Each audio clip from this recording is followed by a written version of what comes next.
Assalamualaikum warahmatullahi wabarakatuh. Kami dari Fakultas Teknologi Maju dan Multidisiplin kelompok 2 akan menyelesaikan tugas Bahasa Indonesia kelas C211 yang diampu oleh Bapak Ezid Perdana Estafeta. Di sini kami akan menyampaikan mengenai pengertian, sejarah, kedudukan, dan fungsi bahasa Indonesia. Di sini kami beranggotakan oleh 5 orang. Yang pertama yaitu Muhammad Aswin Azhar dengan NIM 162112333023. Dan yang kedua saya sendiri, Indi Anvita Afani dengan NIM 162112333024. Yang ketiga yaitu Muhammad Akrami Mubarok dengan NIM 162112333025. Yang keempat yaitu Aska Muhammad dengan NIM 162112333029. Dan yang terakhir adalah Muhammad Kahlil Gibran dengan NIM 162112333032. Nah, di sini kita akan melihat dulu peta konsep apa yang akan kita pelajari. Nah, pada peta konsep yang pertama terdapat pengertian bahasa Indonesia.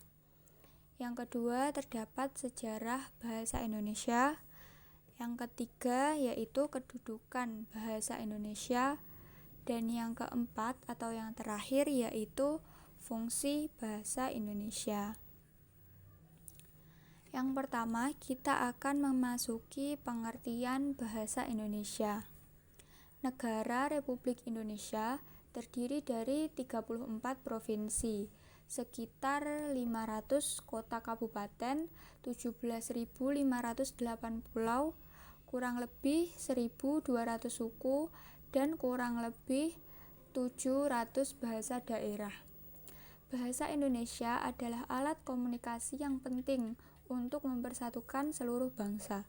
Oleh sebab itu, bahasa Indonesia merupakan alat mengungkapkan diri baik secara lisan maupun tulis. Kemahiran berbahasa Indonesia bagi mahasiswa Indonesia tercermin dalam tata pikir, tata ucap, tata tulis, dan tata laku berbahasa Indonesia dalam konteks ilmiah dan akademis. Oleh karena itu, bahasa Indonesia masuk dalam kelompok mata kuliah pengembangan kepribadian mahasiswa yang kelak sebagai insan terpelajar akan terjun ke dalam kancah kehidupan berbangsa dan bernegara sebagai pemimpin. Bahasa Indonesia sebagai bahasa yang masih hidup tidak dapat menghindarkan diri dari tuntutan perkembangan masyarakat pemakainya. Hal ini senada dengan apa yang disampaikan Aldi Firmansyah yang ada pada Solo Post di tanggal 22 Juli 2007 yang menyatakan bahwa strategi bahasa agar tidak ditinggalkan oleh pemakainya yaitu bahasa haruslah tetap terbuka dan dinamis bagi perkembangan zaman, tak terkecuali bagi bahasa Indonesia.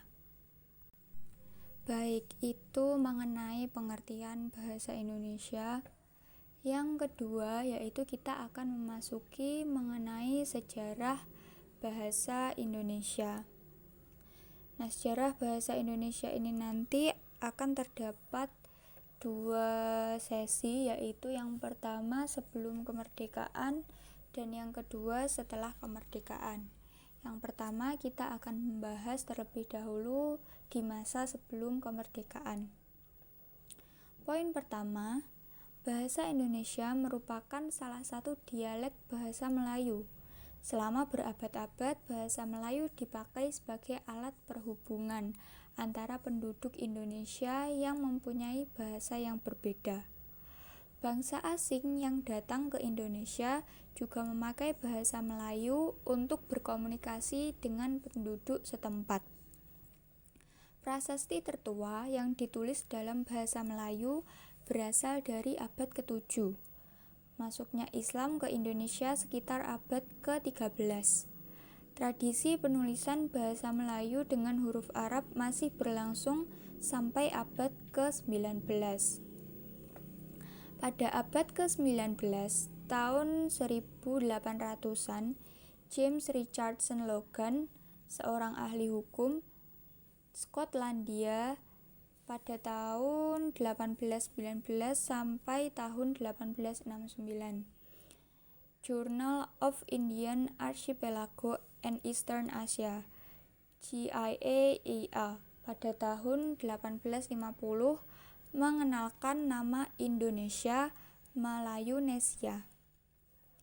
George Samuel Winston Earl, seorang etnolog Inggris, pada tahun 1813 sampai 1865, on the leading characteristic of the Papuan, Australian, and Malay Polynesian nations.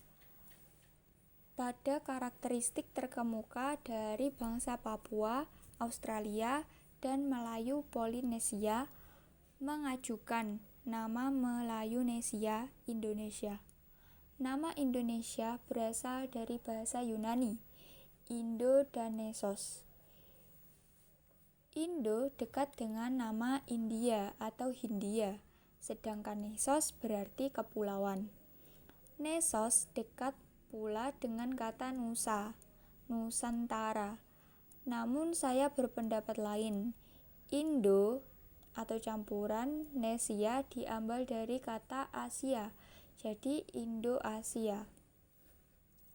Pada abad ke-20, tahun 1900-an, nama Indonesia dipopulerkan oleh sarjana-sarjana yang studi langsung di Belanda. Muhammad Hatta, yang melakukan studi di Rotterdam pada tahun 1921 sampai tahun 1932. Ki Hajar Dewantara, Tan Malaka, dan lain-lain. Pada tanggal 28 Oktober 1928, dalam Kongres Pemuda yang dihadiri oleh aktivis dari berbagai daerah di Indonesia, bahasa Melayu diubah namanya menjadi Bahasa Indonesia, yang diikrarkan dalam Sumpah Pemuda sebagai bahasa persatuan atau bahasa nasional.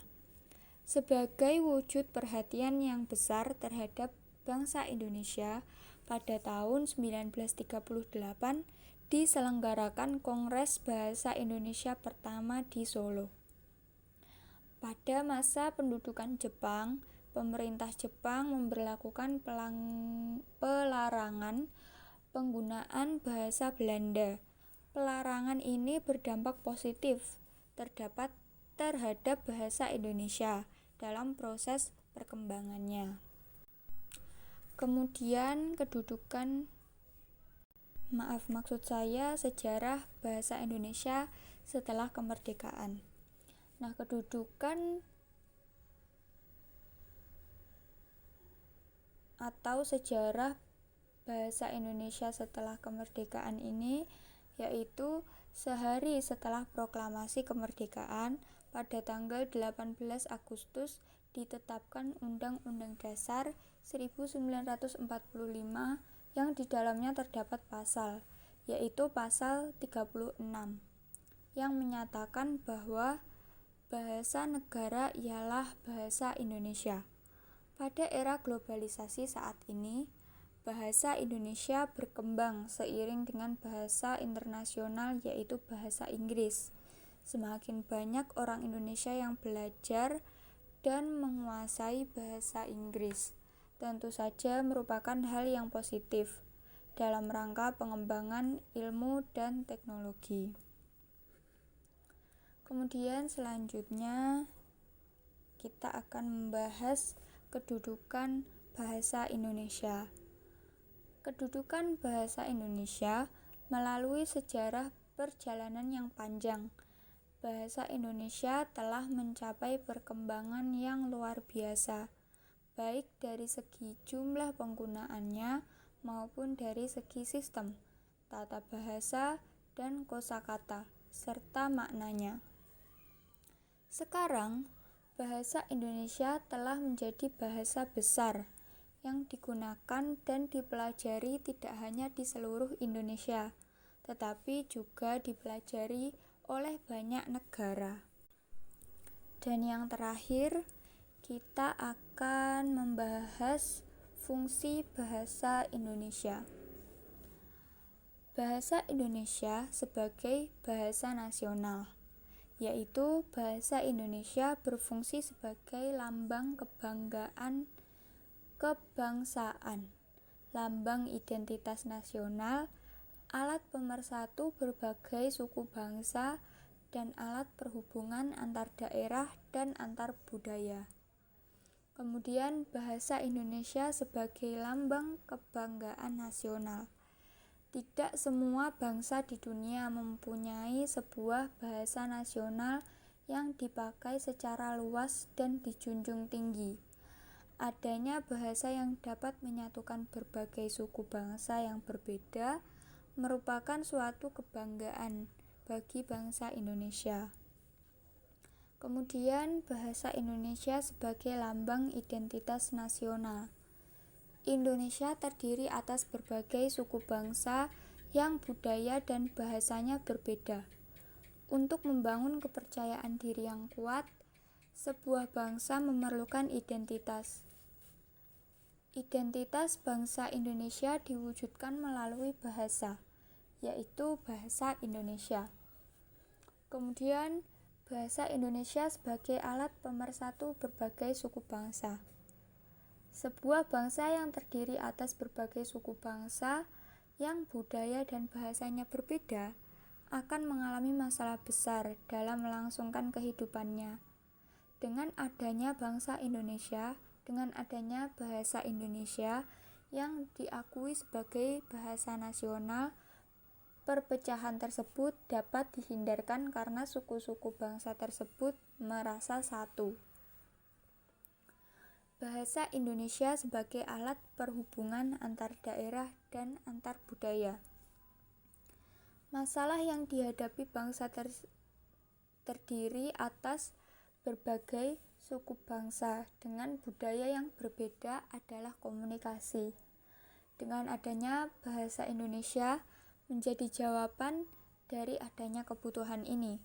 Sudah berabad-abad bahasa ini menjadi lingua franca di Indonesia. Itu sekian pemaparan materi dari kelompok kami. Apabila ada kurang lebihnya, kami mohon maaf. Oleh karena itu, agar materi yang kami sampaikan dapat dimengerti lebih jauh dan lebih mendalam, kami akan menampilkan beberapa cuplikan video yang akan membantu dalam penyampaian materi. Terima kasih sekali lagi, kami mohon maaf apabila ada kekurangan. Wassalamualaikum warahmatullahi wabarakatuh. Assalamualaikum warahmatullahi wabarakatuh. Di video kali ini akan dibahas kedudukan dan fungsi bahasa Indonesia. Bahasa Indonesia mempunyai kedudukan yang sangat penting, seperti tercantum pada Ikrar Ketiga Sumpah Pemuda yang berbunyi, "Kami putra dan putri Indonesia menjunjung bahasa persatuan, bahasa Indonesia." Ini berarti bahasa Indonesia berkedudukan sebagai bahasa nasional. Kedudukannya berada di atas bahasa-bahasa daerah. Selain itu, di dalam Undang-Undang Dasar 1945 tercantum pasal khusus yaitu bab 15 pasal 36 mengenai kedudukan bahasa Indonesia yang menyatakan bahwa bahasa negara ialah bahasa Indonesia. Dengan demikian, ada dua macam kedudukan bahasa Indonesia. Pertama, bahasa Indonesia berkedudukan sebagai bahasa nasional sesuai dengan Sumpah Pemuda butir ketiga.